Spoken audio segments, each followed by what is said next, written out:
Salut tout le monde, c'est Piwi pour un nouveau tutoriel. Donc alors aujourd'hui, nous allons voir comment utiliser la plume de façon un peu différente, j'ai envie de dire. Mais bien sûr, ça ne sera pas trop compliqué. En fait, la plume, c'est plutôt un outil personnel. C'est vraiment, ça va vraiment faire appel à votre créativité.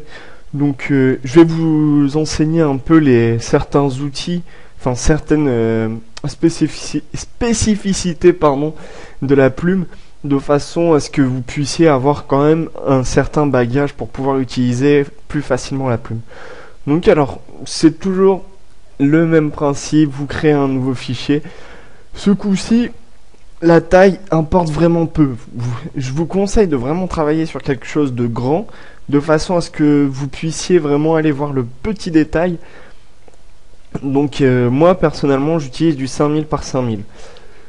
Donc voilà, donc déjà nous l'adaptons à la taille de notre écran pour avoir déjà un minimum de précision. Donc ensuite, vous voulez essayer de faire une certaine courbe. Donc vous choisissez, vous mettez un point d'ancrage, c'est-à-dire le point de départ de votre courbe, et ensuite vous restez cliqué bien sûr, et vous faites un cliquer glisser. C'est-à-dire un cliquer glisser, vous restez cliqué et vous déplacez votre souris pour faire la courbe de la manière dont vous voulez. Donc moi personnellement j'aime bien les courbes qui se finissent un peu, qui commencent tout doucement et qui finissent brusquement, mais pas trop non plus. Donc voilà. Ensuite vous allez dire, oui mais quand on va cliquer pour fermer la boucle, j'ai oublié de vous préciser, pour fermer cette boucle, vous avez tout simplement à recliquer sur votre premier point. Vous verrez quand ça va mettre que vous fermez la boucle, il y aura le petit rond à côté du curseur plume. Donc vous cliquez. Vous allez dire, oui mais là aussi, ça sera pas forcément ce qu'on voudra. Donc, peut-être un nouveau bagage technique que vous aurez. Vous appuyez sur CTRL et vous cliquez sur le petit rond ici. Et ensuite, vous faites comme pour si vous vouliez faire le début de votre courbe, vous faites un glisser. Donc en fait, ce point-là, il sert à quoi? C'est pour ensuite définir la courbure de votre prochain point. Donc bien sûr, là, vous pouvez refaire pareil, mais là, vous n'aurez pas la courbure de votre prochain point, car celle-ci sera fermée. Donc voilà, là on a fait une espèce de virgule. Donc ensuite, vous voulez bien sûr mettre, enfin, comment expliquer? Vous voulez mettre une couleur de fond, rendre opaque enfin, donner de la matière à travailler, voilà. Donc tout simplement, vous faites juste clic droit. Et pour ceux qui l'ont en français, pardon, c'est, je ne sais plus vraiment, mais c'est celui juste en dessous de définir une sélection. Pour ceux en anglais, c'est Fill Path.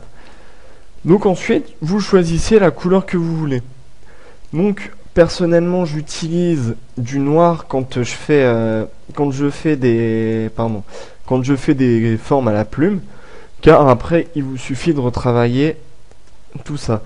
Donc ensuite, là vous allez me dire c'est tout pixelisé et tout, c'est tout moche, mais pourquoi ça fait ça? Tout simplement parce que vous avez encore votre tracé.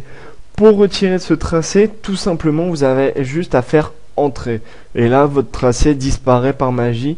Pour le remettre, il suffit de faire soit CTRL Z qui retirera le remplissage, pardon, ou bien vous faites CTRL ALT Z. Oula, pardon. J'ai essayé de faire un peu trop en même temps. Donc voilà. Ou bien vous faites CTRL ALT Z. Oh, en fait, je ne sais pas pourquoi, mais ça ne fonctionne plus. Donc voilà. Vous avez juste à faire ça, appuyer sur Entrée.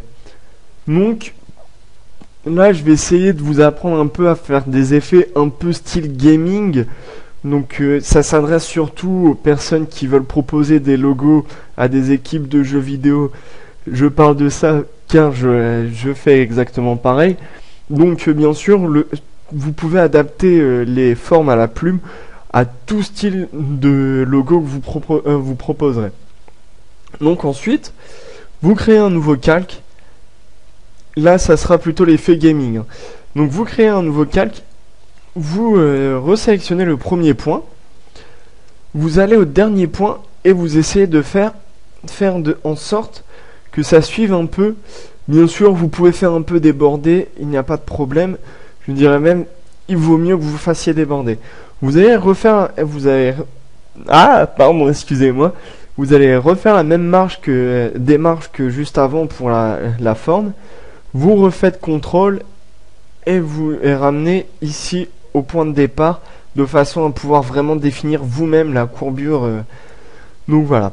Ensuite, vous revenez et là pareil, vous suivez. Là par contre, il faudra que vous suiviez un peu le contour, même vous débordez un peu vers l'extérieur de façon à ce que ça ne déborde pas vraiment. Et ensuite, vous refaites clic droit, remplir le tracé. Et voilà. Donc ensuite là, nous allons avoir un peu un effet un peu de virgule. Là, vous ne voyez pas la différence, c'est normal, les deux calques sont en noir et se superposent. Donc pour commencer à voir la différence, vous ouvrez les options de fusion. Vous allez dans dégradé. Personnellement, j'utilise un dégradé de couleur. Vous pouvez utiliser tout type de dégradé. Ensuite, là, je viens de remarquer, il y a un petit défaut. Donc pas de panique, tous ces petits défauts peuvent être corrigés. Il vous suffit justement de resuivre la courbe. Bien sûr, là, il va falloir déborder un peu. Donc il vous suffit... Oula, excusez-moi. Voilà. Il vous suffit juste de déborder un peu, de faire une sélection et ensuite de supprimer le tout. Il n'y a pas de problème, vous pouvez toujours vous rattraper. Donc là, comme vous voyez, déjà là, il y a un peu un effet gaming. Mais bien sûr, il va falloir pousser un peu plus loin cet effet gaming. Donc moi, personnellement, ce que j'utilise, c'est surtout, j'utilise les mêmes couleurs ou bien des couleurs plus foncées pour les dégrader. Donc déjà là, nous avons un petit effet assez sympathique. Vous pouvez accentuer cet effet en mettant une ombre interne. Vous mettez distance 0 et là, faut pas hésiter sur la taille et ensuite l'opacité, vous la baissez comme vous le sentez. En fait, c'est plutôt au feeling encore une fois. Donc ensuite, là, il faut refaire la même chose. Pardon, je me suis trompé. Il faut refaire la même chose. Mais bien sûr, là, la taille, il va falloir réduire un peu. Donc voilà. Et là, pareil, c'est encore au feeling, l'opacité, les effets que vous voulez. Donc voilà. Ce que je propose, c'est, il vaut mieux mettre un effet, comment dire, il vaut mieux mettre une ombre portée. Donc soit vous faites l'ombre portée avec les options de fusion, soit il vous suffit juste de copier-coller. Vous retirez toutes les options de fusion. Donc vous aurez une forme en noir. Bien sûr, il vaut mieux prendre les deux. Donc il vaut mieux prendre les deux directement. Vous mettez votre forme en noir. Vous allez dans les filtres, flou et flou gaussian. Donc ensuite vous choisissez un peu l'effet que vous voudrez, l'ombre portée que vous voudrez. Et ensuite vous mettez ce calque tout derrière. Donc voilà, c'est un tout petit tutoriel pour essayer de vous proposer quelque chose pour que vous ayez un bagage technique un peu plus poussé. Donc voilà. Donc n'hésitez pas surtout à m'envoyer vos créations pour que je puisse vous donner quelques petits conseils si vous en voulez, ou bien si vous avez des questions sur telle chose ou telle chose que vous n'avez pas compris, n'hésitez pas à me contacter. Je vais vous mettre mon adresse mail. Vous pourrez aussi m'envoyer un message privé sur ma chaîne, ou bien tout simplement vous abonner, ou bien cliquer sur le bouton j'aime.